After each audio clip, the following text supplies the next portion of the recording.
On est d'abord dans Éphésiens 4, à partir du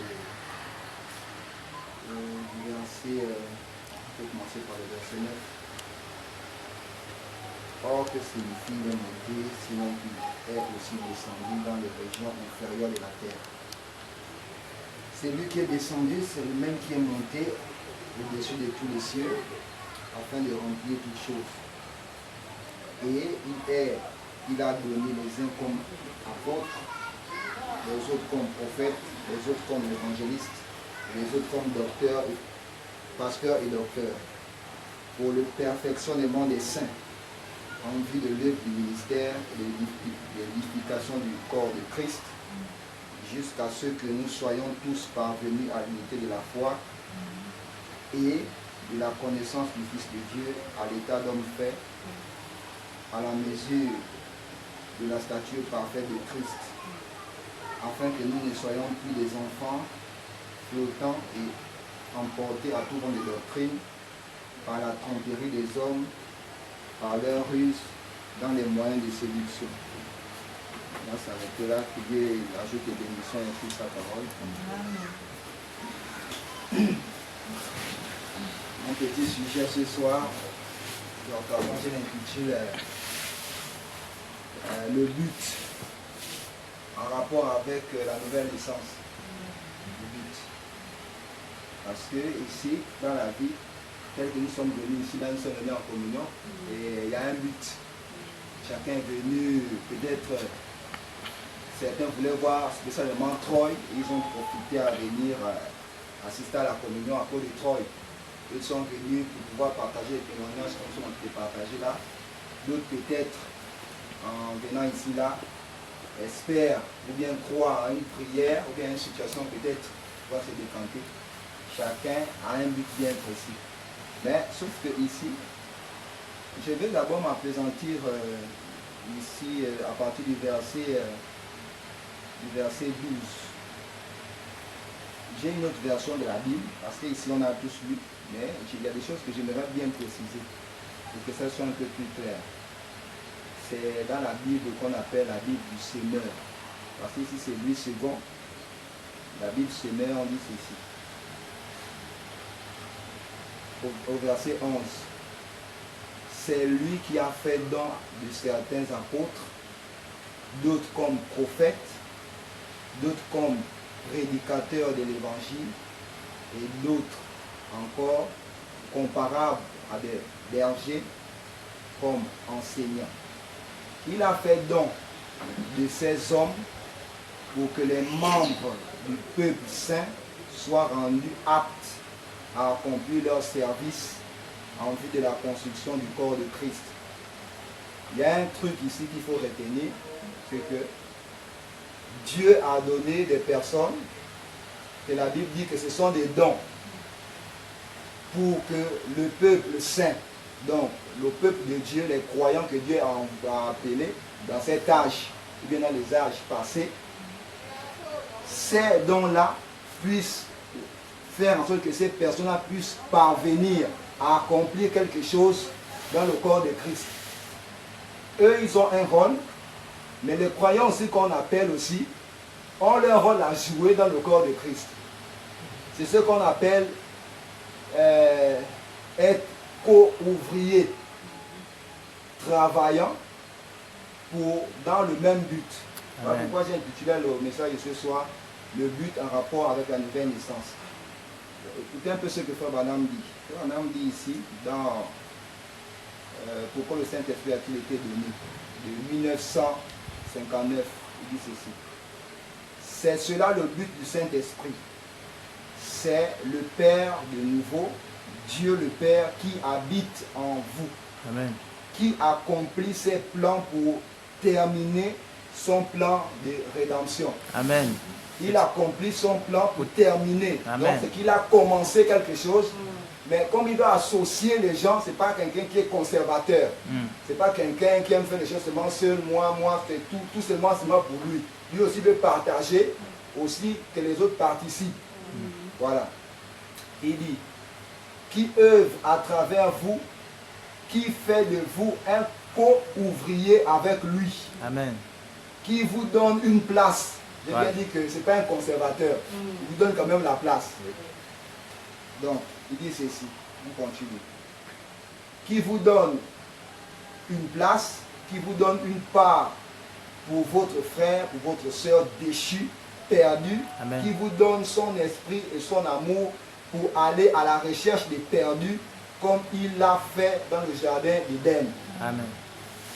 Retenons ici que quand Paul parle dans les Éphésiens, il dit que ces hommes qu'il a appelés des dons, c'est des hommes bien sûr, mais c'est des dons de Dieu pour pouvoir amener ce peuple-là à pouvoir accomplir le service dans l'Église. Et comme je disais, tout a un but et une raison d'être dans la vie. Et Dieu, il avait son plan, il avait son dessein, il avait ses projets. Il a peut-être une organisation, une entreprise. Et il a lui-même posé les bases et il a mis des personnes qui vont gérer son business, son activité. Et chaque chose que Dieu a faite doit remplir certaines conditions. Amen. Parce que, comme Frère Branham dit, Dieu, Elohim bien sûr, il avait un dessein, un plan dans sa pensée éternelle. Donc ici, Dieu, dans son plan, il a voulu faire de l'homme co-ouvrier avec lui. Maintenant, pourquoi il le fait? Parce que Dieu, en faisant quelque chose dans la Bible ou bien le message d'aujourd'hui, comme Frère Branham est venu, Frère Branham n'est pas venu inventer les choses. Frère Branham n'est pas venu nous montrer combien la Bible, il est venu compliquer la Bible. Non, il est simplement venu répéter les choses que Dieu avait à faire. Dans le livre d'Exode 31, Dieu a voulu construire un tabernacle. J'essaie un peu de poser les bases pour que vous puissiez de comprendre de quoi il s'agit. Il a voulu construire un tabernacle et il a appelé Moïse sur la montagne. Et Moïse, il a donné à Moïse un plan du tabernacle. Il a dit il y aura des parvis, il y aura 3 parvis, il y aura les coupes, il y aura des chandeliers, il y aura ceci. Et Moïse connaissait le plan et il a dit tu dois faire le tabernacle selon le plan que tu as vu là-bas dans le ciel. On est tous d'accord que là-bas il n'y en avait pas des bois ou bien des choses dans le ciel où on construisait, il n'y avait pas la brique là-bas. Le tabernacle dont il s'agissait, c'était en réalité l'homme. Amen, je crois ça. Maintenant, Moïse avait le plan. Lui, le prophète de l'âge, lui, le prophète d'Israël, lui qui a fait sortir les peuples d'un exode. Et Moïse, quand il a pris le plan, ce n'est pas Moïse qui allait prendre la truelle, le marteau, la scie et tout le reste pour commencer à couper et construire le temple. Il a parlé au peuple. Amen. Du dessein de Dieu. Il y avait des gens là-bas. Et il y avait des gens oui, que Dieu avait déjà mis une certaine sagesse. Amen, c'est ça. Pour pouvoir réaliser l'œuvre. Qu'ouvrir. Et Moïse n'est pas allé parce que Moïse était l'ingénieur. Parce que l'ingénieur, ce n'est pas quelqu'un qui va aller transpirer. Non. L'ingénieur est toujours bien habillé, chemise blanche, follet, il donne des directives. Voilà. Mais il avait le message, il avait le plan. Amen. Bien qu'on dise que c'est Moïse, mais il y avait des intelligences que Dieu avait appelées par ce message pour pouvoir accomplir l'œuvre que Dieu a voulu faire, donc venir demeurer au milieu du peuple d'Israël. Voilà. Maintenant, on continue, on retourne encore. Au temps de Noé, voilà. Dieu a appelé Noé, la Bible dit que c'était l'homme qui était juste dans son temps. Et il a dit à Noé, tu vas construire une arche, je vais détruire la terre. Et Noé, c'était un prophète. Jésus-Christ a dit que ce qui s'est passé au temps de Noé va se répéter à la venue du Fils de l'homme. Voilà. Mais maintenant, Jésus connaissait ce qui s'est passé au temps de Noé. Pour savoir ce qui s'est passé, pour savoir ce qui s'est passé aujourd'hui, il faut qu'on retourne pour voir ce qui s'est passé hier. Un type. Parce que tel que nous sommes là, on n'est pas là par hasard. Amen. Et nous devons savoir pour quel but, pour quelle raison on a cru le message ou bien nous sommes dans les églises où nous sommes là. Amen. Il y a un but que nous devons accomplir. Et plus tard, je vais vous montrer que si on n'accomplit pas ce but-là, on va non seulement pas ressusciter, et on va manquer le but. Justement. Et nous sommes des pécheurs. Et jugés. Voilà. Donc, il a appelé Noé. Et la Bible va te parler seulement que de Noé. Noé a conçu l'arche. Dieu a donné les dimensions de l'arche. Dieu a donné, il fallait faire 3 par 8, faire des, je ne sais même pas, des espaces et tout ça dans l'arche, tout ça. Mais Noé, ce que la Bible ne dit pas clairement, parce que dans la Bible, il y a 2 phases.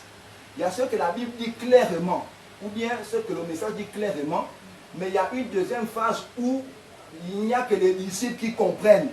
Parce qu'on dit que les disciples comprirent. Ce n'était pas que Jésus leur a dit, mais les disciples ont compris ce que Jésus a voulu dire. Il est dans mes études. C'est la deuxième Amen. phase. Maintenant, Amen. Moïse, Noé avait 3 fils. Amen. Sem, Cam et Japheth. Voilà. Et Noé, c'était le prophète. Et Noé portait le nom d'une dispensation. Et Noé, dans le nom d'une dispensation, parce que Noé veut dire consolateur. Voilà. Le consolateur, aujourd'hui, c'est le Saint-Esprit. Amen. Donc le prophète portait le nom du Saint-Esprit, donc il était le Saint-Esprit à son âge. Amen. Et Branham dit que le prophète de l'heure, c'est le Saint-Esprit. Amen. Voilà, donc Noé était le Saint-Esprit. Donc le Saint-Esprit devait construire l'arche. Voilà. Et frère Branham a prêché un message qu'il a intitulé l'arche, le type de Christ. Voilà. Donc il devait construire l'arche. Donc le Saint-Esprit qui construit le Saint-Esprit. Amen. Donc il avait 3 fils. Et Noé avait 3 fils et leurs femmes. Les fils de Noé, c'est le type de 3 pulls. Amen. Il y avait le premier pull, le deuxième pull, le troisième pull. Amen. Et ils avaient leurs femmes. Donc il y a des églises du message qui sont restés dans le premier pull. Les autres sont restés dans le deuxième pull. Nous, le dernier niveau, c'est la parole. Et il a commencé, Dieu a appelé les animaux. C'est ce que la Genèse 6 nous dit. Et frère Branham nous dit que tout ce qui s'est passé dans le Saint-Testament sont les types. Des Qui types. sont les ombres. Des ombres. Il a appelé les animaux. Et Dieu a simplement appelé par prédestination. Il y avait des animaux comme le lion, Amen. comme le serpent, Amen. comme la grenouille, Amen. le mille-pattes. Il y avait aussi des animaux doux, comme par exemple l'agneau, Amen. la colombe. Mm. Donc il a dit à Noé, et il a appelé par prédestination, et les méchants et les bons.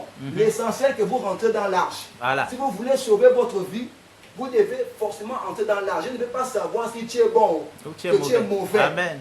L'essentiel que entre, c'est Entre. moi-même qui vais te parfaire. Voilà. Et quand ils entrent, Dieu a donné les dimensions de l'arche. Noé avait le plan, mais ce n'est pas nécessairement Noé qui a conçu l'arche pour prendre le marteau. Il avait 16 enfants. Voilà. Et peut-être Sem a pris la planche, a commencé à scier. Il a fait peut-être trouver 18 cm. Et Japheth a dit que oh, c'est pas 18 cm. Noé a dit que c'est 17,50. Oh, laisse.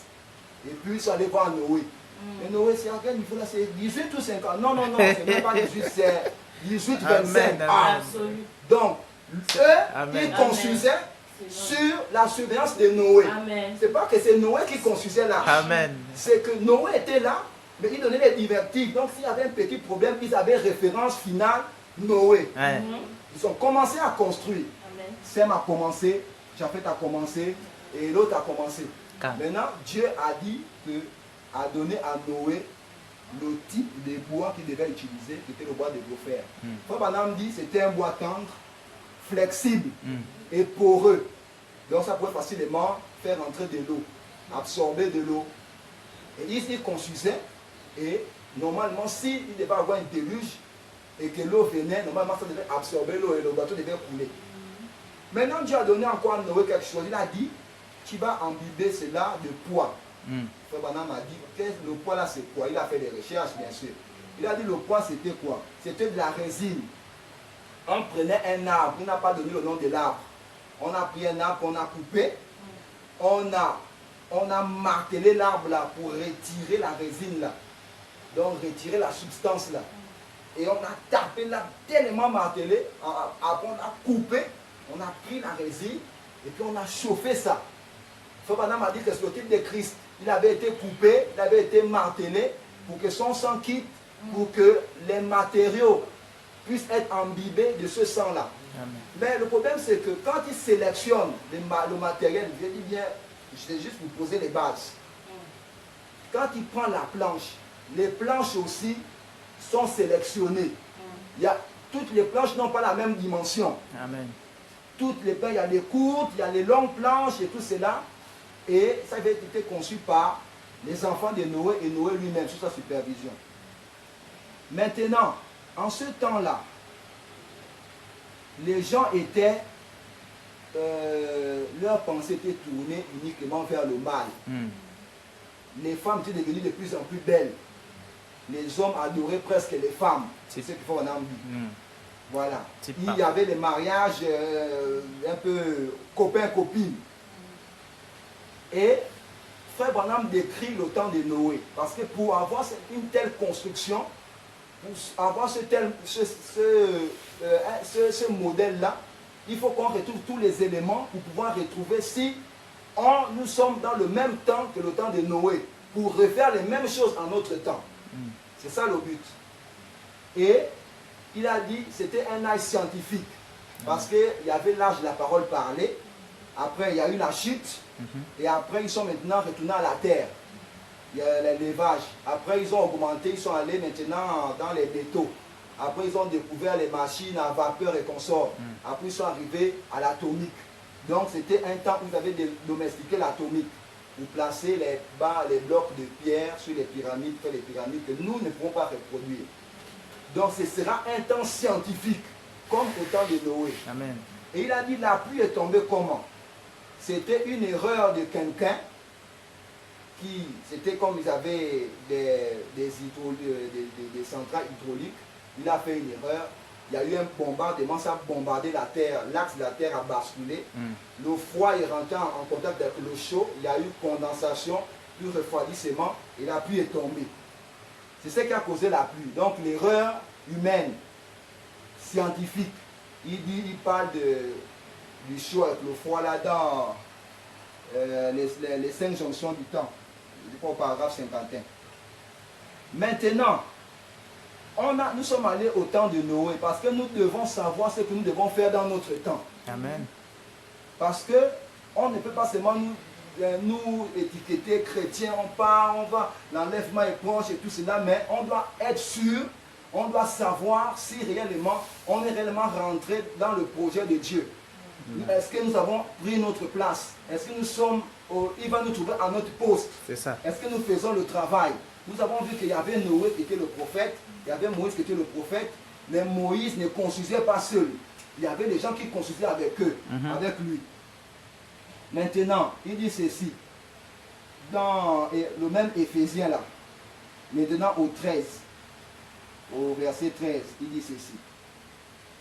Pour ajouter ce que j'ai parlé là, il dit au 13. Ainsi, nous parviendrons tous ensemble à l'unité dans la foi et dans la connaissance du Fils de Dieu à l'état d'adulte, à un état de maturité où se manifeste la plénitude qui nous vient de Christ.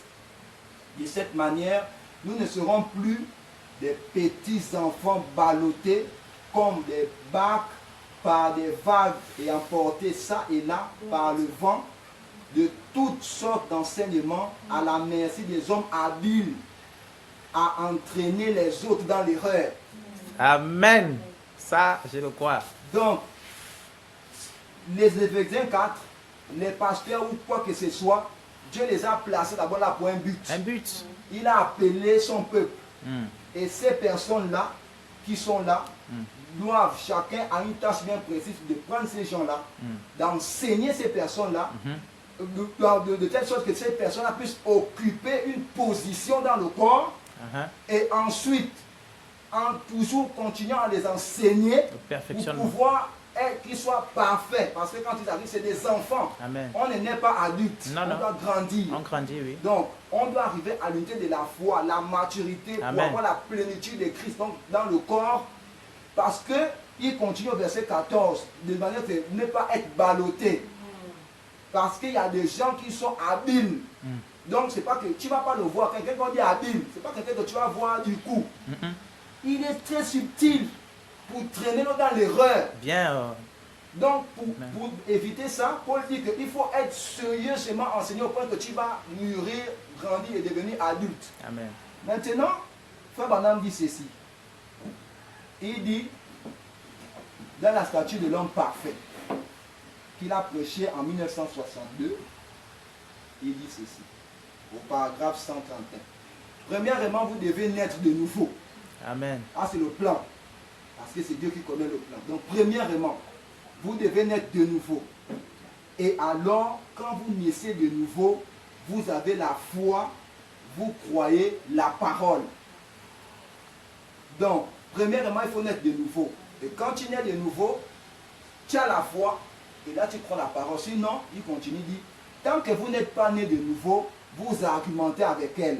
Si vous avez simplement, il dit, si vous avez simplement une prédisposition religieuse et que vous ayez un petit peu de connaissances humaines, vous disant de bien agir, vous ne pourrez jamais tomber d'accord sur la parole de Dieu. Amen. Vous ne pouvez jamais. Vous devez naître de nouveau et en naissant de nouveau, cela produit la foi. Amen. Donc, aujourd'hui, on parle beaucoup de foi. J'ai la foi, j'ai la foi. Parce qu'il faut maintenant parler de foi intellectuelle. Il y a aussi la foi du cœur. Voilà. Mais la foi du cœur vient de la nouvelle naissance. Amen. Parce qu'il y a des gens qui accomplissent des grands miracles. Tu vois, même son témoignage, c'est même pas un chrétien. Mais il a des témoignages et témoignages que, ah, même moi qui sais le message, je n'ai encore rien. Mais il a une foi intellectuelle. Maintenant, il dit ceci. Il dit dans le verset 40, plutôt 140. Voilà pourquoi je suis ici ce matin. C'est afin d'essayer d'enseigner à cette petite église et à moi-même la manière de devenir le lieu d'habitation du Dieu vivant. Amen. Combien aimerait être cela? Amen. Le lieu d'habitation du Dieu vivant. Amen. Maintenant, voici ce que nous faisons. Quelle est la première chose? Avoir la foi et naître de nouveau, c'est poser les fondations. Voilà. Il nous appelle du monde, là c'est son plan. Il nous Amen. appelle du monde, on était peut-être des pécheurs, on ne sait même pas où chacun, normalement il connaissait là ce qu'il était. Par Le élection. Dieu allait nous chercher dans les rues, dans les carrefours et tout ça, dans les villages. Il nous a appris. Mais le but de Dieu, il veut communiquer avec l'homme. Amen. Il faut madame dire qu'il y a l'homme intérieur et l'homme extérieur. Extérieur, oui. C'est lui, l'extérieur, il a 5 sens pour contacter son environnement. Mais la seule personne que Dieu peut traiter avec lui, c'est le 6e sens qui est à l'intérieur. Mais ce sens-là a été obstrué. Et l'homme a perdu sa position. Donc Dieu, il veut tellement communiquer avec l'homme, mais le sens-là ne fonctionne pas comme il faut. Il faut naître de nouveau. Pas aller à l'église, non. Il faut naître parce que Dieu a soifé. Parce que parfois on dit que Dieu nous a abandonnés. Non, c'est nous qui avons abandonné Dieu. Amen. Dieu veut tellement communier. Amen. Que c'est lui-même qui te dit que arrête de faire ça. Il veut communier en fait. Ouais. Mais nous on ne comprend pas que lui veut communier. Mais pour communier avec Dieu, il faut naître de nouveau. Amen.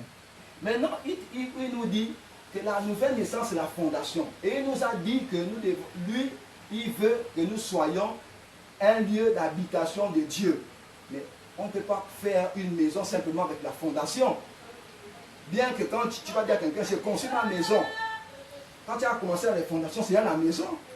Tu vas dire que non, j'ai construit une maison, mais ne finis pas là, ne t'arrête pas là. Non, ça s'arrête continue. Il faut Même l'achèvement. quand tu nais de nouveau, tu dois continuer. L'achèvement, oui. Tu dois toujours continuer. Il dit ceci. Après, le fondement, c'est que dans la statue d'homme parfait, après c'est la vertu. On dit que la vertu, c'est un caractère, la puissance. C'est une puissance. Voilà. Après, il dit la connaissance. Mais aujourd'hui, tu vas voir des frères ou bien des chrétiens, des sœurs, parfois, elle dit que je suis une chrétienne, je suis née de nouveau et tout, je dois atteindre la statue parfaite, mais elle n'a pas la connaissance de la parole. Tu vois que la maison va s'écrouler. Il faut suivre les étapes. Foi, après, il faut avoir de la puissance, un caractère, parce que Jésus avait un caractère. Il avait de la vertu, il avait de la puissance. Amen. Et il faut avoir de la connaissance. Donc, il faut lire, donc, c'est tout ça là, la nouvelle naissance. Il faut grandir. C'est pourquoi il y a des enseignants, il y a des pasteurs qui sont là pour pouvoir nourrir les brebis dans le but de faire grandir aussi en connaissance et même aussi dans les connaissances personnelles. La patience. Les épreuves que nous avons, c'est pour que nous ayons la patience. Il y a des gens qui ne sont pas patients. Tu dis même que non, on va se marier dans 2 ans. Non, parfois c'est Dieu qui fait ça. Juste pour voir ta patience. Il te laisse comme ça, pendant que tu t'appelles pendant 5 ans. Mais toi tu l'as dit, non, c'est juste pour mettre ce fondement-là, mettre encore quelque chose sur ta maison. Amen. Sinon tu vas rester toujours bébé. Parce qu'il a un but. Il faut que ça s'achète. Construire une habitation. Et il ne construit pas ça seul. Non. Il construit avec celui qui appartient à la maison, parce que lui veut habiter. Amen. Et toi, quand tu es de nouveau, tu habites en lui, et lui aussi vient habiter en toi. Donc c'est habiter, habiter. Amen. Voilà, c'est ce que Jésus disait, le Père est en moi, moi je suis dans le Père, vous en moi, moi en vous, c'est ce que Jésus parlait. Maintenant, il dit ceci. Dans le livre de Corinthiens, qu'il a prêché en 1957, le 14 avril, Corinthiens, livre de correction, Amen. paragraphe 82, il dit ceci. C'est ce qui ne va pas dans bon nombre de ces églises aujourd'hui. Vous faites sortir quelqu'un de ces petits pauvres musiciens de boogie-woogie, de ces endroits-là pour les amener ici. Une petite fille, une pauvre petite fille sort un soir pour faire la fiesta et danser ses rock'n'roll, puis elle vient à l'hôtel et le soir suivant, vous la laissez monter pour chanter un solo. Certains d'entre vous, les gars, Amen. vous prenez ces pauvres petits guitaristes de ces endroits là-bas, d'une boîte de nuit, et 2 semaines après plutôt 2 semaines après, vous les placez à la chaire pour prêcher. Il dit au verset 83, frère, je vous le dis, il ne le fera jamais ici. Certainement pas. Il doit s'efforcer de prouver qu'il est un homme de Dieu. Amen. Ici, nous ne croyons pas en ce changement brusque du jour au lendemain comme ça. Donc, frère Branham est clair que la vie chrétienne, il y a aussi un temps pour Dieu de travailler. Amen. Il a placé des gens, ça veut dire que s'il a placé des pasteurs et consorts, c'est que forcément, s'il y a un pasteur, ça veut dire qu'il y a une église. Il amène les brebis là-bas. Plus tard, je vais vous lire ce que Branham dit. Il amène les brebis là-bas pour être enseignés. Et eux aussi, ils ont un rôle à jouer. Voilà. Mais maintenant, c'est pas que dès que tu viens de croire, tout de suite, c'est fini, tu es chrétien. Non, non. Branham dit bien que nous ne croyons pas à un changement brusque du jour au lendemain comme cela. C'est ce qui a amené l'Église dans la condition où elle se trouve aujourd'hui. Les gens ne veulent pas grandir. Les gens ne veulent pas grandir. Les gens veulent simplement rester petits, mais en disant qu'ils sont grands. Il dit ceci, vous devez naître de nouveau. De 1961, au paragraphe 146, il dit des raccourcis. Quand on dit raccourcis, c'est qu'il y a un chemin qui est assez normal, mais tu veux toujours prendre le détour, voilà, pour continuer le chemin. Des raccourcis. Ce soir, aujourd'hui, ils sont ici, ils vont, leur petit bout d'homme de chemin. Oh là là! Et le lendemain, ils veulent prêcher. Oui, ils veulent des raccourcis pour le ciel. Alléluia. Amen. Tout ce que j'ai à faire, c'est de venir ici et de ne simplement penser à rien du tout, puis de dire Alléluia, Alléluia, Alléluia. Je porte le manteau d'Élie. Demain, je vais chasser les démons. Alléluia, Alléluia. Je l'ai. Gloire à Dieu. J'y vais. Ils veulent le raccourci pour le ciel. Amen. En prenant tout ce qu'ils peuvent du monde, vous ne pouvez rien en prendre. Il n'y a pas de raccourci. Venez en passant par le calvaire. Amen. Venez en passant par l'autel des reins. Venez en passant par le serpent, par l'autel des reins. Mourrez réellement. Amen. Oh Dieu, pourquoi suis-je incapable de le dire correctement? Amen. Mourrez littéralement à vous-même. Mourrez aux choses du monde. Amen. Puis naissez de nouveau. Amen. Amen. Amen. Pas du monde. Les choses du monde sont mortes. Amen. Il n'y a pas de raccourci. Non, non. Voyez-vous, ils veulent y parvenir rapidement. C'est-à-dire qu'il y a des gens, ils veulent être chrétiens vite. Tu ne peux pas être chrétien du jour au lendemain comme ça. Ça prend du temps, c'est tout un travail. C'est un processus. Parfois, Parfois même on nous force même à aller de nouveau, même en 2 jours, parfois dans nos églises là. On nous force. C'est très En grave. du temps, il y a un petit temps. Dieu travaille.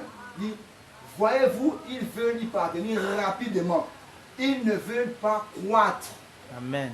Voilà, ils ne veulent pas croître. Nous croissons dans le Seigneur. Il nous faut une croissance et de l'expérience. Amen. Il faut que nous puissions croître. Donc, il nous appelle. Nous suivons les instructions. Nous devons faire selon son modèle. Lui, on ne veut pas inventer les choses. Non, son modèle. Il t'appelle, il dit que voilà ton pasteur. Parce que comme madame dit, chacun de nous doit connaître la volonté de Dieu pour sa vie. Amen. Pour lui-même. Et quand tu vas dans une église, tu dois avoir la révélation de l'église où tu dois partir. C'est Dieu qui te dit l'église. Mais si toi tu pars à l'église, un matin comme ça, non, il est plus bon, un matin tu pars, ça veut dire que ce n'est pas Dieu qui t'a envoyé là-bas. C'est que ton témoignage aussi, on peut aussi douter de ça. Parce que si Dieu t'appelle, il doit te donner un conducteur. Amen. En principe. Dieu, ce n'est pas quelqu'un, parce que parfois on a des rêves. Donc, ce que nos familles nous ont fait, peut-être on a grandi avec les parents séparés, on croit que Dieu c'est un irresponsable. Dieu prend toujours ses responsabilités. Amen. Voilà. Donc, il sait que l'enfant doit grandir, il lui donne un papa qui va prendre soin de lui et plus tard, là, le papa prend soin de lui et lui aussi prend soin du papa. Il aide aussi le papa. Et là, c'est co-héritier. Plutôt co-ouvrier. Il travaille avec son père. Il grandit, il ne peut pas encore prendre le verre. Mais quand il va attraper le verre, il va même laver le verre. Jésus et Joseph. Un peu se reposer un peu. Amen. Voilà, c'est ça. Maintenant, il dit, je vais continuer ici. Il dit ici, il continue ici, il dit, je vais même vous faire paragraphe 147. Maintenant, on dit aux gens là-bas sur la côte ouest, oh, nous avons le baptême immortel. On vous baptise d'eau et vous redevenez à l'instant un jeune homme ou une jeune femme. Oui, monsieur, vous continuez à. Ils ont le manteau de lui, ils sont des fils de Dieu manifestés. Oui, monsieur, mon frère, Dieu a des fils manifestés, maintenant même manifestés. Il leur parle de tout ceci. Ce soir, vous êtes pécheurs. Demain, vous êtes fils de Dieu manifestés. Quel non-sens! Vous, où trouvez-vous cela dans la parole? Les bébés ne naissent pas adultes. Ils naissent bébés et deviennent adultes. Amen. Et Ephésiens 4 nous dit que celui qui va t'amener à cette maturité adulte, c'est un conducteur que Dieu a placé, qui est soit pasteur, docteur, évangéliste et toutes ces choses-là. Maintenant, on a vu là-bas plus haut que la foi est le fondement même. Amen. Mais aujourd'hui, parfois, quand on écoute peut-être des prédications ou bien les gens qui parlent de la foi, quand ils écoutent parler, il semble comme s'ils parlent de l'espérance. La foi n'est pas une espérance. Non, monsieur. Dans la Bible, c'est comment Hébreu 11, on dit la foi est une ferme assurance des choses que l'on espère, une démonstration de ce qu'on ne voit pas. La foi est une ferme assurance des choses qu'on espère. La foi n'est pas une espérance. Non.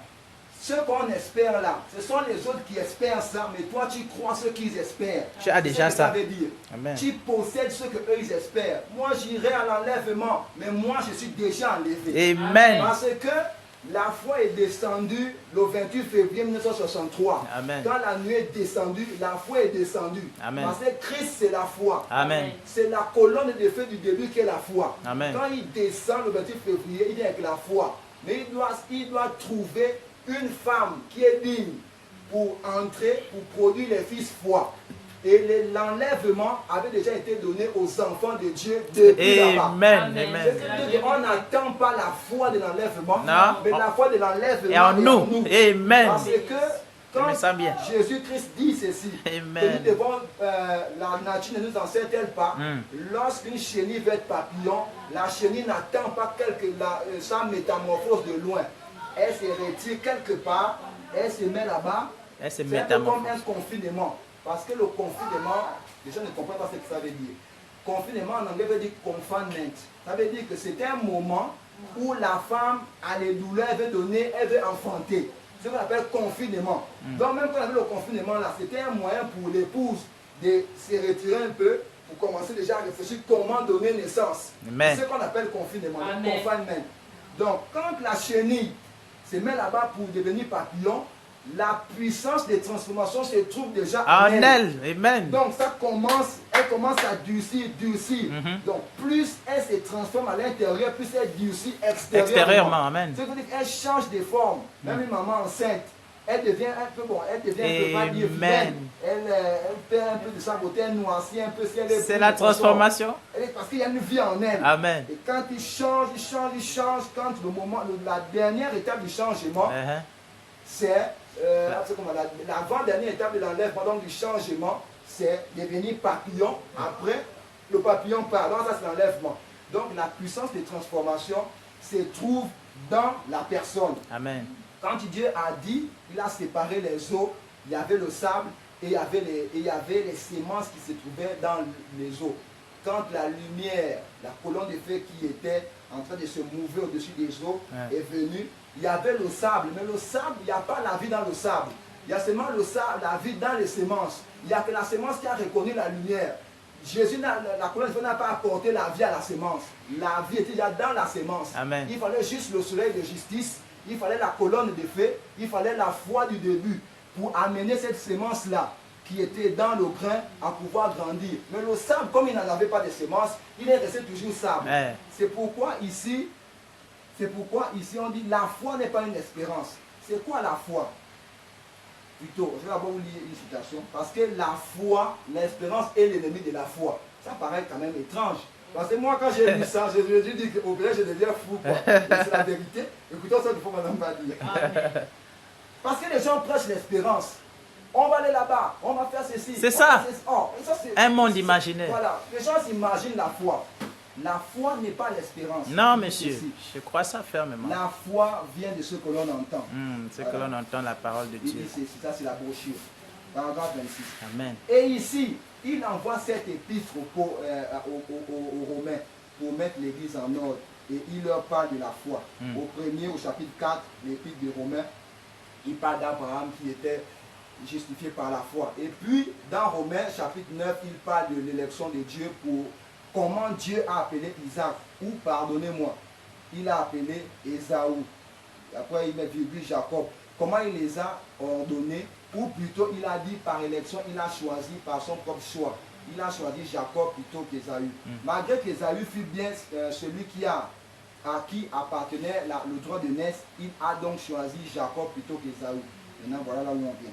Et puis, ici, au chapitre 10, nous le voyons maintenant expliquer ce qu'est la foi. Eh bien, la foi est musclée. Amen. Oh là là, combien j'aime penser à la foi. L'espérance, la foi et la charité. Ces trois choses. L'espérance, quelle belle chose est-ce l'espérance. L'espérance est petite, timide, aimable et douce. Pourtant, c'est la plus grande ennemie de la foi. C'est vrai. La plus grande ennemie de la foi, c'est l'espérance. En effet, la personne est tellement remplie d'espérance qu'elle perd la foi. Amen. Je crois ça fermement. C'est qui est sûr. Donc aujourd'hui, on prêche l'espérance.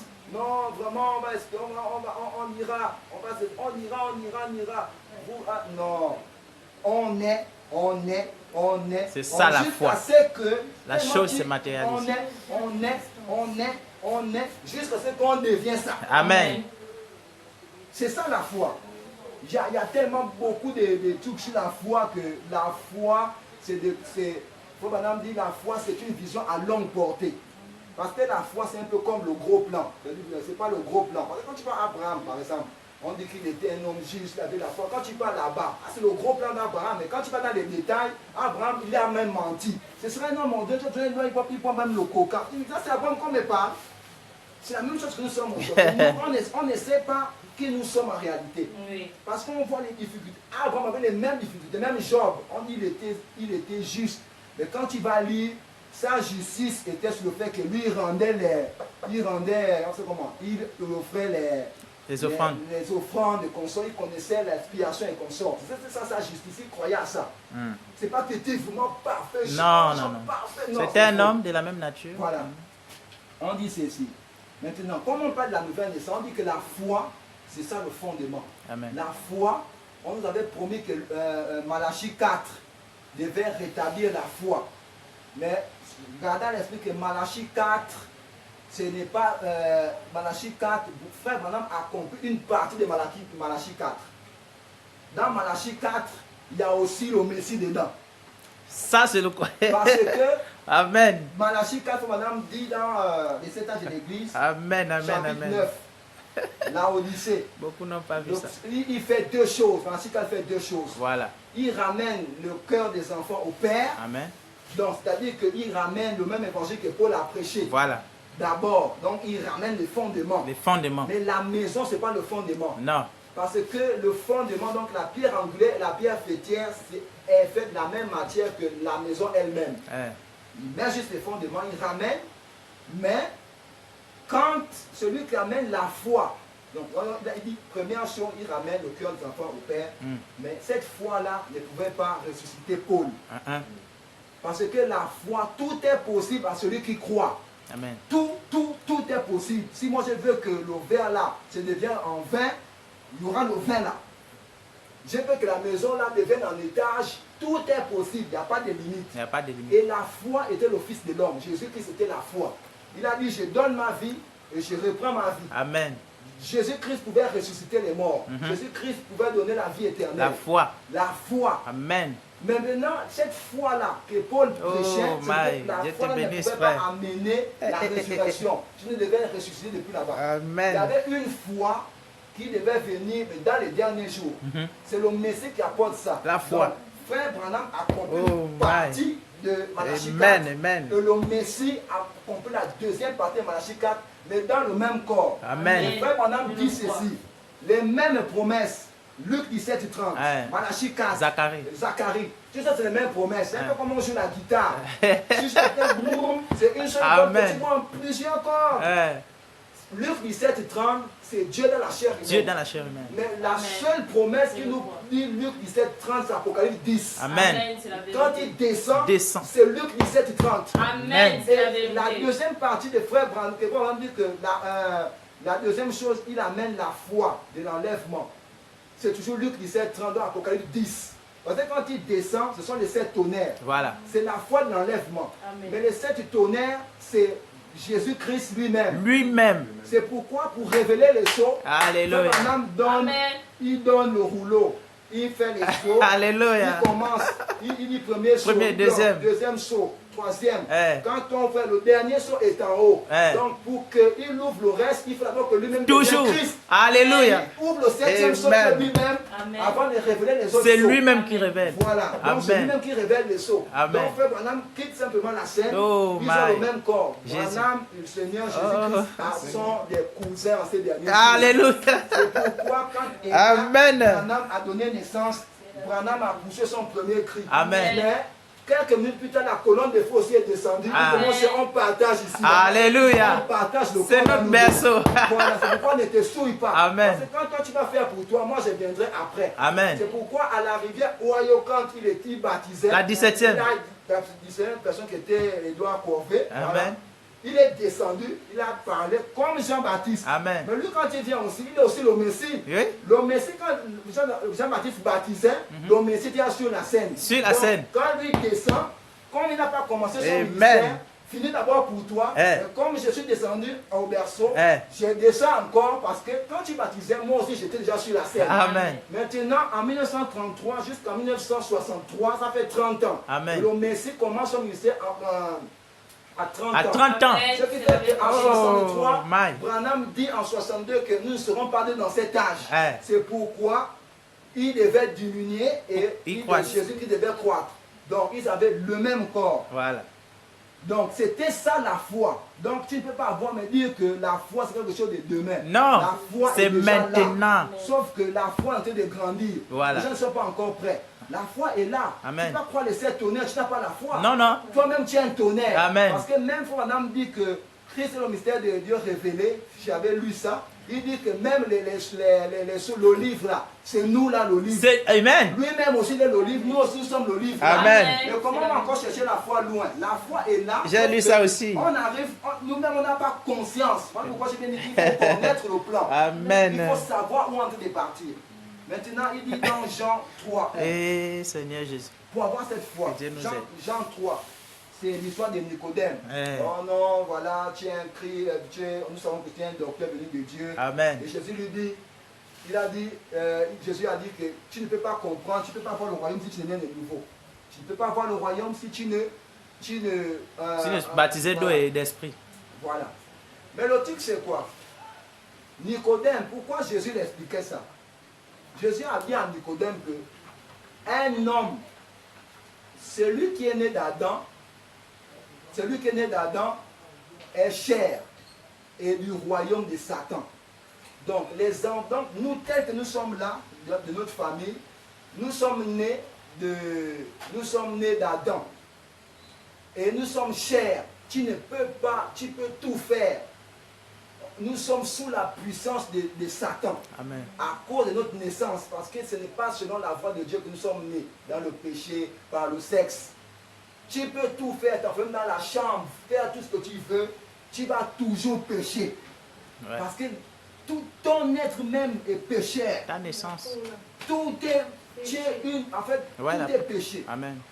La seule manière pour toi, c'est de quitter de la race d'Adam pour la race de fils de Dieu. Amen. C'est pourquoi Jésus a dit, vous devez naître de nouveau. Donc, pour naître de nouveau, il faut avoir la foi. Mais maintenant, il y a une différence entre Adam et l'homme. Dieu créa l'homme à son image et son ressemblance. C'est différent d'Adam. Amen. Parce que Dieu, dans sa pensée prédestinée, il avait le dessein de se faire connaître, prendre la prééminence dans l'homme et ramener l'homme en Éden. Maintenant, Dieu, qui était Elohim, qui était le toujours et l'éternité, il avait les attributs en lui qui voulait manifester. Il voulait être un rédempteur, il voulait être un sauveur et consort. Mais maintenant, Dieu, il est devenu le Logos. Il y a une lumière qui est sortie en lui, de lui, et il est entré dans cette lumière-là. Parce que Dieu n'a pas de corps physique. Dieu ne peut pas le voir. Personne n'a jamais vu Dieu, mais le Fils unique est celui qui l'a fait connaître. Maintenant, Dieu est rentré en Christ. Mais la colonne de feu en lui-même n'est pas Dieu. La colonne de feu, c'est un voile dans lequel Dieu est incarné. Parce que personne n'a jamais vu Dieu. Maintenant, il est devenu Dieu parce que Dieu veut dire objet d'adoration. Il a créé les anges. Pour créer les anges, même il est devenu l'ange, plutôt l'ange de l'Éternel. Il a créé les anges. Et les anges n'avaient pas leur lumière en eux-mêmes. Les anges se reflétaient la lumière de Dieu. Mais Dieu voulait être adoré. Mais les anges l'adoraient. Mais l'adoration là ne peut pas satisfaire Dieu parce qu'on n'adore pas Dieu sans le temps. Il a créé les anges. Et lorsqu'il crée les anges, il crée ce qu'on appelle le royaume des cieux. Mais le royaume des cieux, il y a une différence entre le royaume de Dieu et le royaume des cieux. Le royaume des cieux, c'est le royaume des anges. Dans le royaume des cieux, il y a les deux semences. Il y a la vraie vigne et la fausse vigne. Il y a l'ivraie et il y a le blé. C'est là où se passe la plus grande bataille jamais livrée. Le royaume des cieux, les deux puissances sont en affrontement là. Mais le royaume de Dieu est en Christ. Voilà pourquoi on dit, vous êtes assis dans les lieux célestes en Christ. Parce qu'il y a des lieux célestes aussi, mais qui peut être en Satan. Parce que dans les lieux célestes, il y a les dominations, les autorités, les puissances. Donc, le royaume des cieux, c'est le royaume des anges. Il n'a fait que descendre jusqu'à devenir, en rentrant dans le faisant l'homme. Femme en âme dit ceci. Écoutez, parce que on doit savoir d'abord qui nous sommes. Pourquoi Dieu fait ce travail-là? Qu'est-ce qu'il veut nous faire comprendre? L'unité. Dans l'unité. Il dit ceci. Eh bien, ne voyons-vous pas cette glorieuse image dans la chair? Nous sommes différents. Nous sommes comme un sous-produit. Un être formé par les liens sacrés du mariage, mais en esprit. Nous sommes fils et filles de Dieu. Non pas un autre esprit, mais l'esprit de Dieu vivant. Nous sommes à sa ressemblance, en union avec lui, à l'image parfaite du Dieu vivant, car nous sommes des fils et des filles de Dieu, non pas séparés, mais le même esprit, le même Dieu, la même personne, unis par les liens du mariage éternel.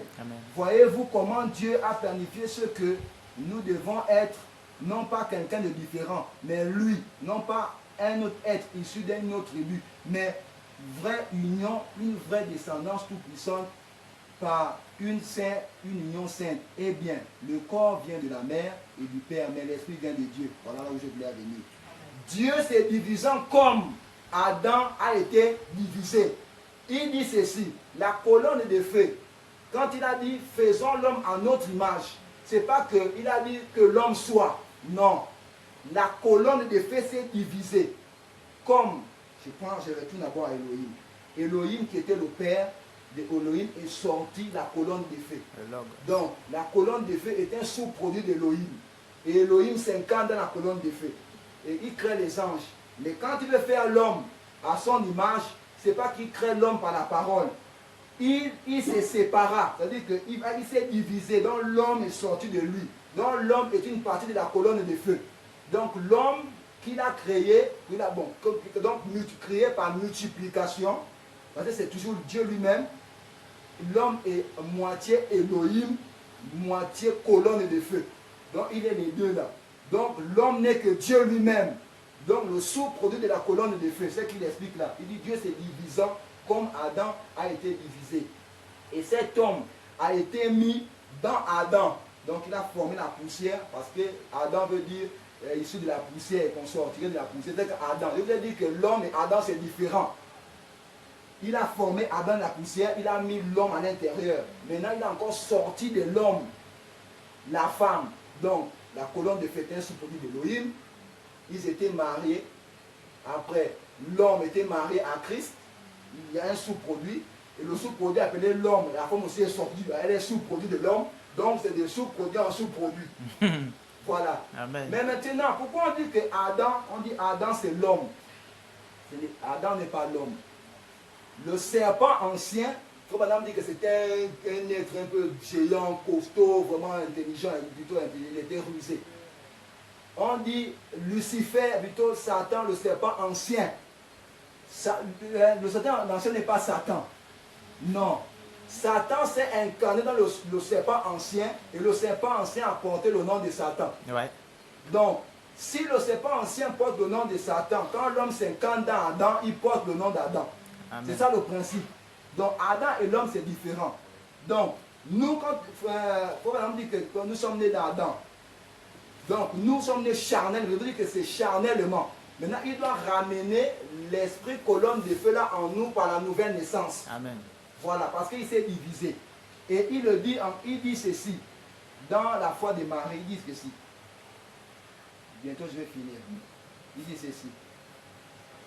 Il dit, Sarah qui était dans la tente, derrière l'homme. Dans la foi de Marie, c'est le paragraphe, peut-être qu'il y a des gens qui vont bien demander ça. 54, la foi de Marie. Il dit ceci. Il a dit, Abraham, où est Sarah ta femme? Un étranger. Voyez-vous? Il a dit, dans la tente derrière toi, il a dit, je ne vais pas te cacher ceci. Madame dit, je, un pronom personnel là. Je ne vais pas te cacher ceci. Mais à cette même époque, Sarah redeviendra une jeune femme. Vous m'avez entendu prêcher là-dessus. Et elle va rajeunir et avoir un enfant.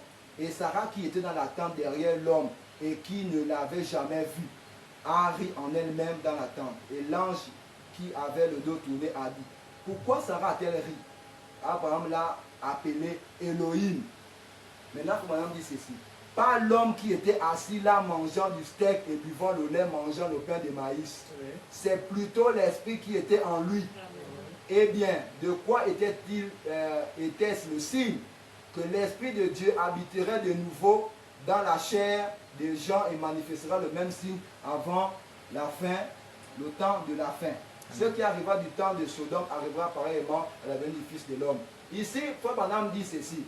Quand il dit, celui qui a dit je, ou bien celui qui a dit je reviendra à cette même époque, c'est Abraham a appelé Elohim, qui était assis, le dos tourné à la tente, et qui a discerné les pensées de Sarah. Il a dit l'homme, ici il met l'homme là avec grand H, qui discerna les pensées. Il ne dit pas l'homme qui a mangé le veau.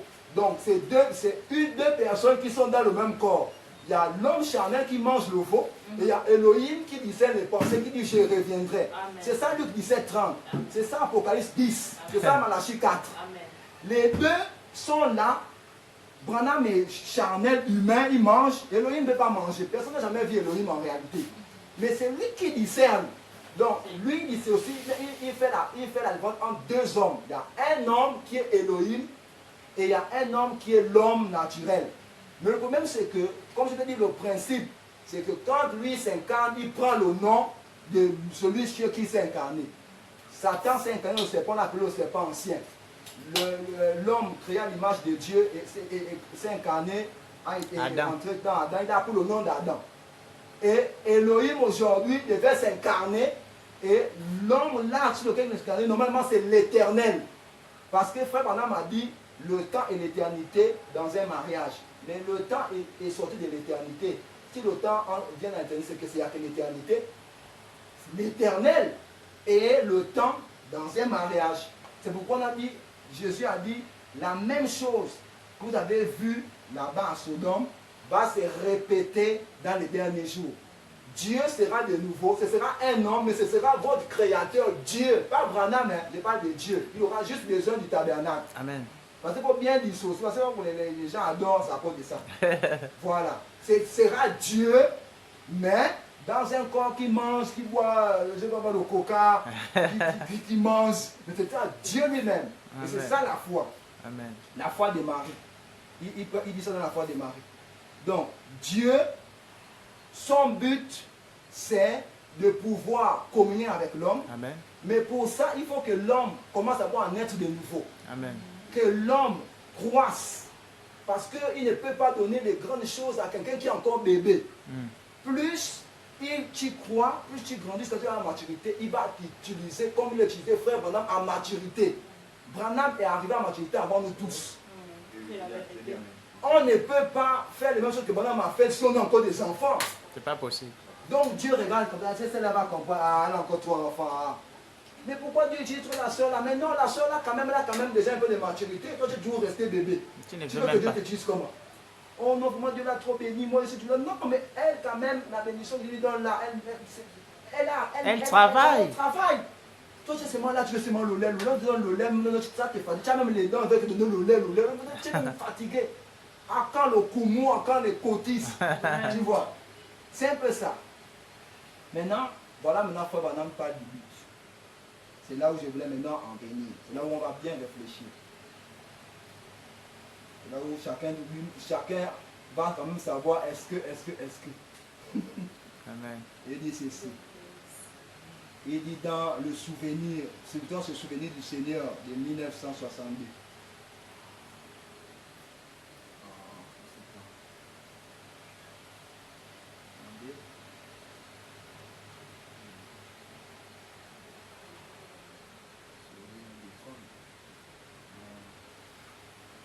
Il se souvenir du Seigneur à partir de 62, paragraphe 35. Et la semaine passée, je l'ai enterré à Milltown. Et j'ai parlé dans le sermon sur la perfection de la résurrection. J'ai été missionnaire et j'ai vu différents dieux et différents philosophes. Et tout ce qu'il y a en dehors du christianisme, ce n'est que de la philosophie. Amen. Comme il croit à telle et telle chose, mais le grand créateur qui a créé la création. Il doit y avoir un créateur s'il y a une création. Et s'il y a une création, cela a été fait par un créateur. Et l'œuvre de tout homme reflète ce qu'il est. Amen. Si c'est un bon charpentier, il fait du bon travail. Il construit. Si c'est un bon mécanicien, il fait du bon travail. Notre travail ne fait que, votre travail ne fait que vous refléter. Amen. Et la création de Dieu reflète Dieu. Et Dieu a tout fait dans un but. Et tout ce qui accomplit le dessein de Dieu, quand ça meurt, cela a une résurrection. Amen. Donc, il continue avant que je les commande. Citez-moi une seule chose. Et j'ai présenté beaucoup de choses, par exemple les fleurs et les arbres.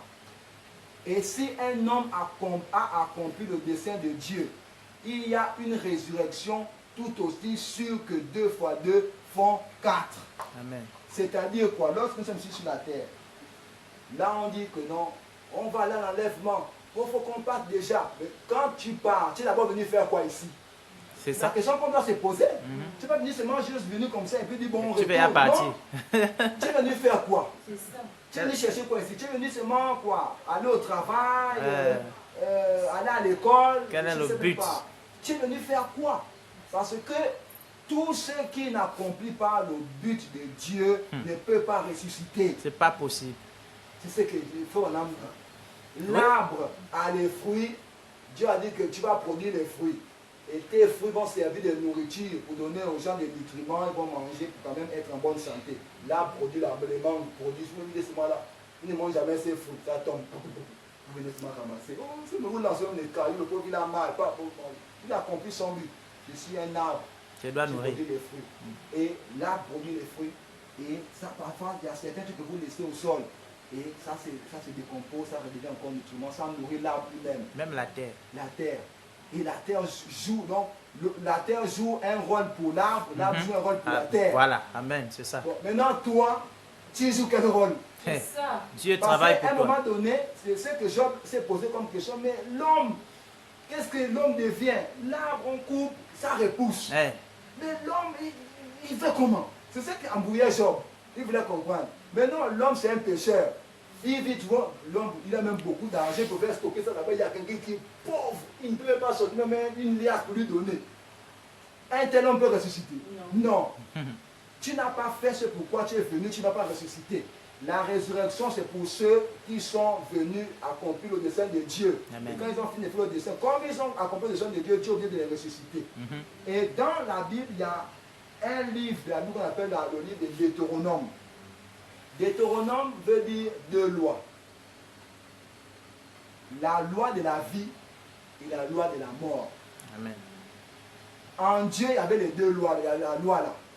C'est pas que Dieu, en Dieu, il y a la mort, il y a la vie. Mais l'interruption de la vie, comme dit Frère Branham, c'est ce qui produit la mort.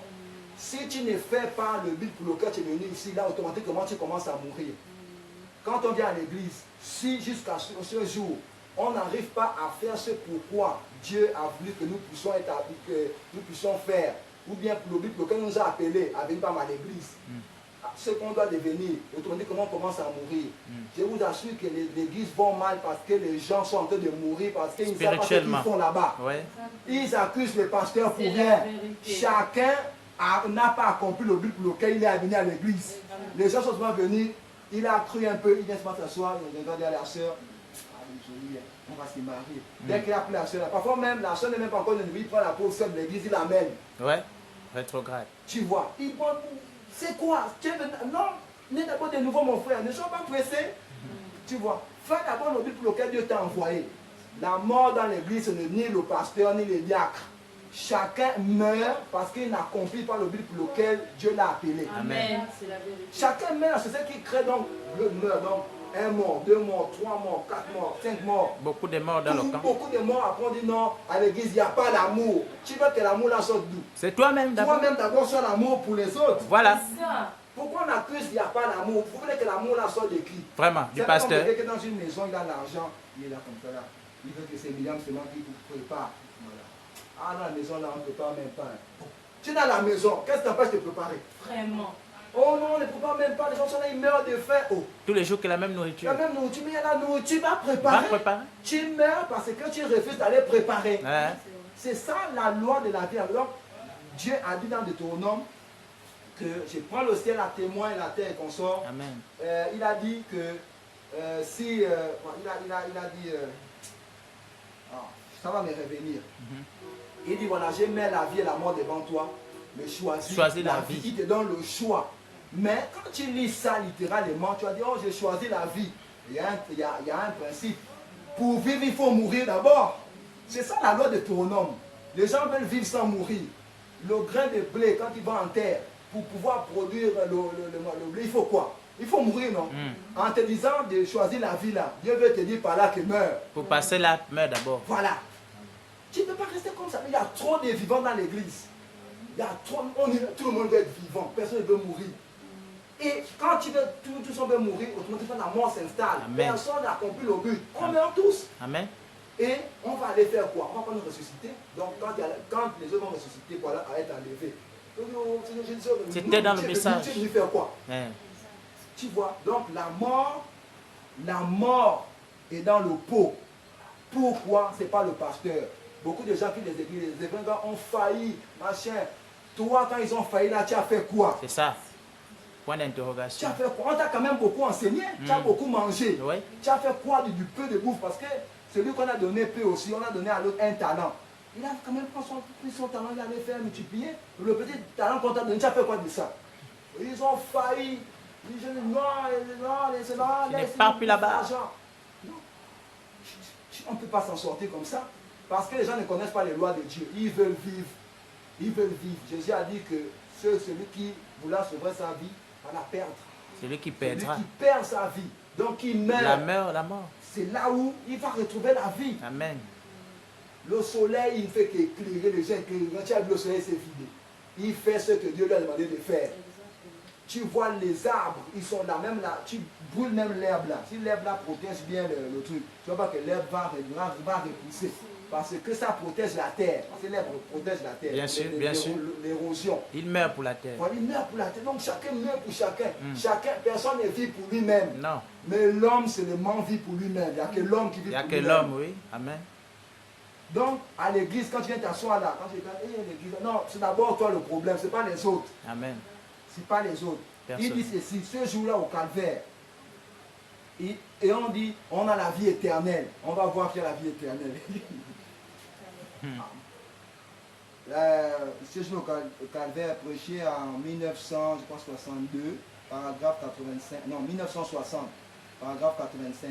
Maintenant, voici la première chose que je veux dire. Jésus n'a jamais vécu pour lui-même. Sa vie a été consacrée aux autres. Cela est parfaitement la vie éternelle. Si vous dites que vous allez à l'église et que vous faites des bonnes œuvres, c'est très bien. Mais si vous vivez votre vie pour vous-même, vous n'avez pas la vie éternelle.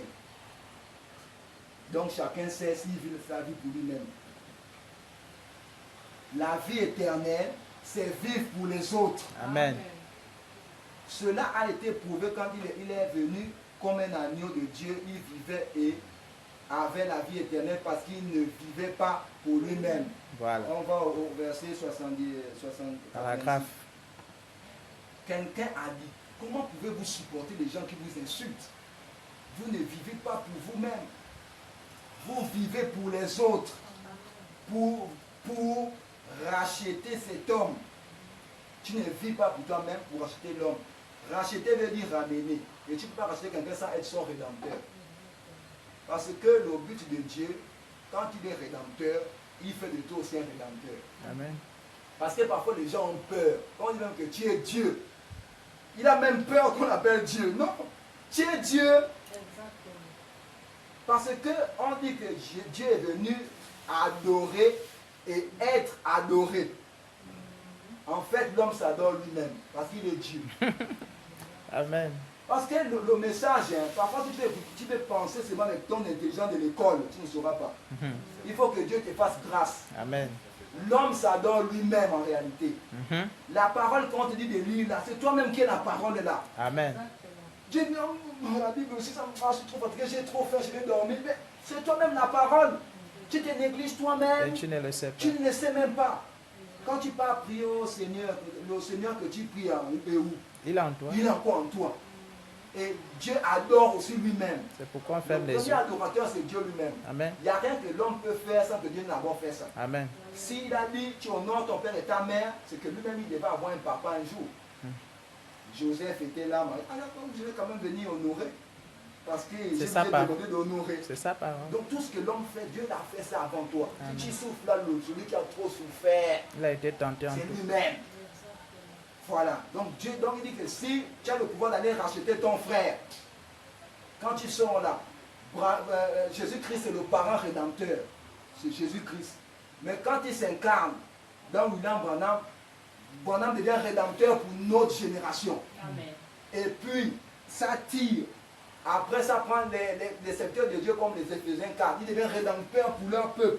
Ça tire. Quand il vient comme chez Troy, il rachète Troy. Pour ma famille. Troy aussi vient comme ça pour sa famille rédempteur. Parce que pourquoi même les gens qui chantent les chansons, oh, tellement pas un rédempteur. Parfois, il faut d'abord dire que fausse doctrine. Il faut d'abord lui poser la question, dans quel sens mon frère? Hein.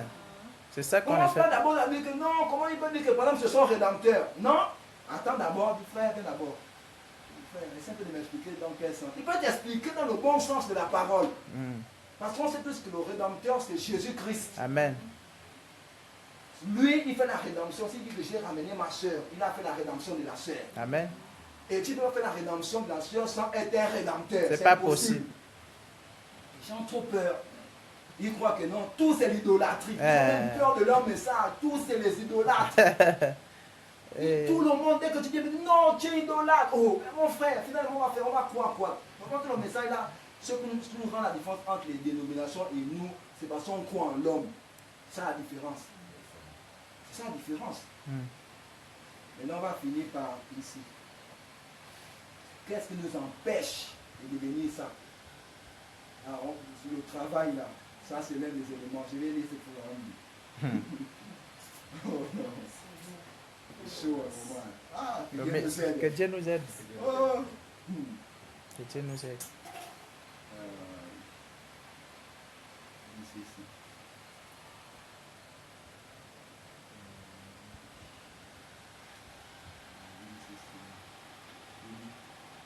Dans le fondement fondamental pour la foi, en 1955, l'homme a été créé un Dieu secondaire sur la terre. Amen.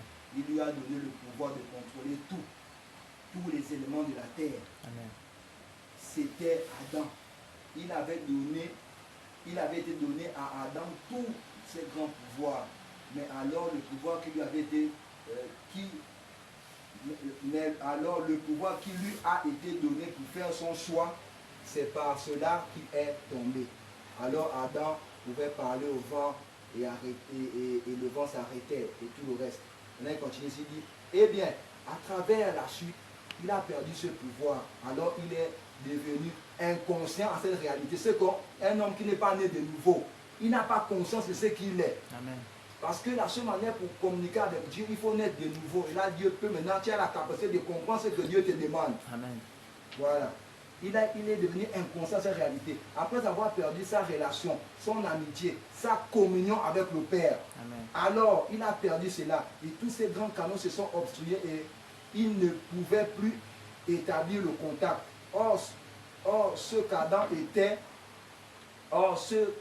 était en Dieu, Christ nous a rachetés et nous a ramenés à ça, Amen. à cela.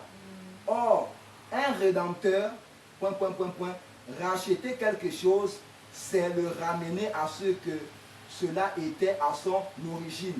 Donc, si on était Dieu à l'origine, le but de notre rédemption, le but du Saint-Esprit et tout le reste, c'est de nous ramener Dieu.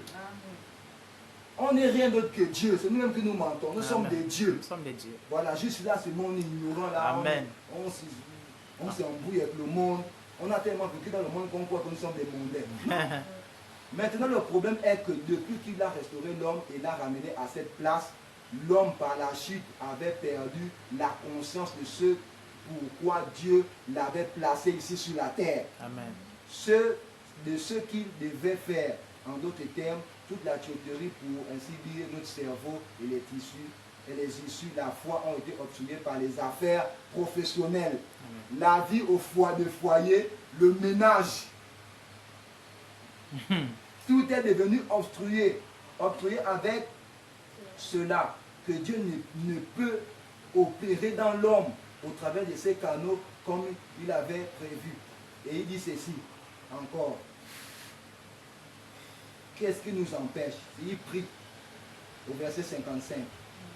Il dit ceci. Non, ça c'est sa prière. Ô Père, j'ai longuement, après 40 et 45 minutes, parlant aux gens, essayant de les ramener à voir le but de leur vie. Après il dit ceci. Leur but n'est pas d'aller au travail, de revenir le soir, de manger le repas et d'aller au lit, de lire leur journal le matin suivant, de retourner au travail jour après jour. Vous voyez que c'est ce qu'on vit. C'est ce qu'on vit. C'est ce qu'on vit. Je répète encore, leur but n'est pas d'aller au travail, de revenir le soir, de manger le repas et d'aller au lit, de lire le journal le matin suivant, de retourner travailler jour après jour. Ce n'est pas non plus d'aller à l'église le dimanche matin, d'écouter le sermon, d'aller à la maison, virgule, d'aller au travail. Donc il répète le travail. Parce qu'il sait. Un prophète, il savait que les gens là devaient être aspirés par le travail. Amen. Notre but, ce n'est pas ça. Dieu ne nous a pas rachetés pour seulement le travail. Père, nous sommes ici pour être des instruments pour toi. Amen.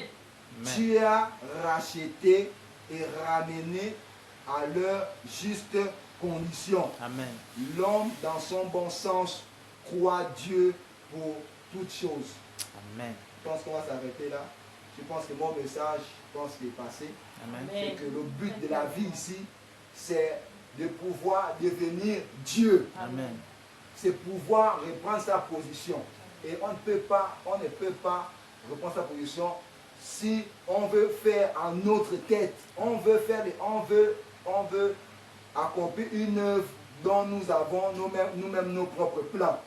Dieu a son plan. Il t'appelle. Il t'aime, il t'appelle. Et maintenant, quand il t'appelle, il te donne, il dit, va dans telle église, j'ai mon serviteur là-bas. Ce monsieur va te prêcher de la parole, tu vas croire, tu vas te faire baptiser au nom de Jésus-Christ comme ma parole demande, et après, tu vas être enseigné. Donc, vous lisez même dans la Bible, les disciples, dans Acte 2, à partir de 46, les disciples ont dit bien qu'ils étaient continuellement dans le temple, rompant le pain. Ils étaient toujours dans la prière toujours, ils écoutaient les sermons, donc ils étaient constamment dans le temple. Mais nous aujourd'hui, dès qu'on a cru 1 an seulement ou bien 6 mois, paf, on est déjà, oh non, moi, l'église c'est plus bon, je vais lire ma Bible à la maison. Mon papa m'a dit qu'il faut écouter la voix. Oui, on écoute la voix et on a 24 heures dans la journée. Quel rapport la voix est avec l'église? Parce que tu as 24 heures de la journée. Et tu peux dire, ah, la semaine, je n'ai que 2 heures, peut-être le mercredi, le vendredi et le dimanche, donc 6 heures par semaine. Mais les autres 22 heures que tu as par semaine pendant 7 jours, tu peux écouter les bandes chez toi. Amen. Pourquoi tu vas sacrifier même les petites 2 heures là de l'église? Oui, vraiment. Et tu vas dire que non, moi je n'écoute les bandes. Non, écoute la bande à la maison, même pendant 22 heures de temps si tu veux. Mais le mercredi, dans les 24 heures là, on est 2 heures avant pour toi à l'église. Oui. Tu viens écouter ta bande pendant même 20 heures de temps si tu veux. C'est ça. Quel est le rapport entre la bande et laisser l'église? Vraiment. Ça n'a pas de sens. Ça n'a pas de sens. Tu veux te parfaire par tes propres idées. Et il y a des gens qui se sont disqualifiés eux-mêmes. Amen. Ils veulent, on dit, la parole dit, un homme, la voix d'un homme, c'est juste la formulation. Voilà, telle voix paraît droite à un homme, mais son issue c'est la mort. Il croit tellement que ce qu'il fait c'est juste. Mais l'issue de ça c'est la mort. Parce que tu ne suis pas selon le plan de Dieu. Il faut quand même suivre les règles. On joue selon les règles. Au ballon, tu vas aller camper dans le camp là-bas. On va te mettre dans le ballon, but. Non, hors jeu mon frère. Même si on va se faire ça 10 fois. Tu es toujours hors jeu. Parce que tu n'es pas dans le jeu. Tu vas aller camper là-bas. Tu veux jouer selon toi. En tout cas, on t'a dit que... Il y a des règles. Il y a des règles. Il y a un serviteur. Il a des faiblesses. Moïse avait des faiblesses. Il s'est même fâché. Il a tapé là-bas. On l'a même puni. Mais pourquoi vous voulez changer les règles? Parfois même les faiblesses du pasteur, c'est juste pour te tester de pouvoir. Oui, c'est la vérité. Pour te tester. Est-ce que celle-là, elle a compris? Tu viens te tester. Le pasteur te dit, hé, toi là, faut voir le camp là-bas. Hein? Mon cher, moi je parle même plus à l'église. C'est quel serviteur qui parle? Dieu a dit, elle n'a pas encore compris. Manquer le but. Elle a manqué le but. Mais si c'est Dieu qui t'a envoyé chez le pasteur là, Dieu ne savait pas qu'il devait t'insulter. Il savait. Amen. Mais il a fait de ce pasteur ton pasteur. Amen. Il faut qu'on a dit que les pasteurs ont la responsabilité des bergers et Dieu va leur rendre responsable de chaque brebis. C'est-à-dire que les pasteurs ont leur brebis. D'autres ont laissé l'église, sont partis. Mais il faut qu'on a dit que c'est la pression qui va fermer les églises. Toi, les églises sont encore ouvertes, tu as la pression, tu allais rester à la maison. Tu vois que tu es en contradiction. La seule manière pour toi d'aller à la maison, c'est la pression. Amen. Tant qu'il y a l'église, tu dois être à l'église. Amen. C'est tout ça. Et parfois, tu vois, moi, ce que je déplore avec mes frères, c'est que parfois, même la soeur qui prend, qui l'amène, lui-même, il a ses projets, il l'amène. La soeur n'amène même pas encore le nouveau, ne connaît même pas encore le message. Tu l'apprends de l'église, tu vas la faire asseoir à la maison. Est-ce que tu es gentil? Non. Si tu pars, ah, soeur, je t'aime tellement. Hein. Moi, l'église, ça ne me plaît plus trop, mais reste quand même, apprends encore. Ou bien si on part, on va aller dans une autre église, au moins tu es là-bas. Tu écoutes l'enseignement. Mais tu l'apprends, tu l'amènes à la maison. La pauvre. Elle grandit comme. Voilà. Donc, chacun, quand il est là, doit savoir est-ce que réellement il a accompli son but. Si le but n'est pas accompli, il n'est pas trop tard. Parce que quand on en parle, c'est qu'il y a une occasion aussi de pouvoir réfléchir, méditer. Ah, je ne suis pas venu par exemple seulement pour aller au travail. Dieu peut me donner une épouse, Dieu peut me donner le travail. Est-ce que je suis venu pour ça? Donc il m'a donné une épouse pour en attendant. Mais moi aussi, en attendant, je dois d'abord aussi être à ma position. Parce que c'est la condition pour moi de ressusciter. C'est la condition pour moi qu'un jour, Dieu peut dire, ah non, toi tu as fait ce, pourquoi je t'ai envoyé? Tu étais dans mon plan. Mais si tu es seulement là, tu ne fais que mourir. Tu vas pousser toute la planète, ma famille. Il y a trop les sorciers, tu quittes même la maison, tu fuis. Mais l'occasion pour toi, c'est de rester là. Les sorciers doivent te fuir. C'est pas toi qui vas fuir les sorciers. C'est la confusion. C'est la confusion. Il y a trop de sorciers, moi je déménage, je pars. Il y a trop de sorciers, ils ont même un terme là. On me, c'est même pas quoi là. Persécute. Voilà, on me persécute là-bas. Toi, tu es un fouillard. Tu n'as rien. Tu n'as rien. Tu n'as rien. C'est toi qui dois faire fuir les gens. Soit tu les convertis, soit tu fuis. Donc c'est ça. Que Dieu vous bénisse. Amen.